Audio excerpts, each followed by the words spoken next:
શાહજી ગાર્ડનમાં એક ડ્રોઈંગ સ્પર્ધાનું આયોજન કર્યું હતું, જે સ્થાનિક કલાપ્રેમીઓ માટે પોતાની સર્જનાત્મક પ્રદર્શિત કરવાનો શ્રેષ્ઠ અવસર છે। આ કાર્યક્રમનો ઉદ્દેશ્ય સમુદાયમાં કલા અને સર્જનાત્મક અભિવ્યક્તિ પ્રોત્સાહિત કરવાનો છે।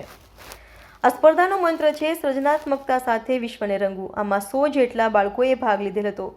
આ કોમ્પિટિશનમાં ચંદ્રયાન અને એન્વાયરમેન્ટની થીમ પર કોમ્પિટિશનમાં રાખવામાં આવી હતી। આજ રોજ આનંદ ચેરિટેબલ ટ્રસ્ટ દ્વારા સયાજી ગાર્ડનમાં એક ડ્રોઈંગ કોમ્પિટિશનનું આયોજન કરવામાં આવેલ છે, જે ડ્રોઈંગ કોમ્પિટિશનમાં 5 વર્ષથી લઈને 16 વર્ષ સુધીના બાળકોએ ભાગ લીધેલ છે। આ ડ્રોઈંગ કોમ્પિટિશનનો એક જ ઉદ્દેશ છે કે બાળકોમાં રહેલી કળા જે અમે લોકો આગળ લઈને આવીએ, બાળકોને આગળ એક પ્લેટફોર્મ મળે આના દ્વારા, એના માટે અમે એક આયોજન કરેલ છે, જેમાં લગભગ 100 જેટલા બાળકોએ પાર્ટિસિપેટ કરેલ છે। જેમાં અમારા ત્યાં 3 જજીસ પણ છે। જજીસ એ લોકોનું ડ્રોઈંગ જોશે, ડ્રોઈંગ જોયા પછી જજીસ એ લોકોને ફર્સ્ટ, સેકન્ડ અને થર્ડ એમ ઇનામ બી અમે રાખવામાં આવેલ છે। તે સિવાય અમે બાળકોને ઇનામ સિવાય અમે બાળકોને ચેરિટેબલ ટ્રસ્ટ દ્વારા એક સર્ટિફિકેટ પણ આપવામાં આવશે।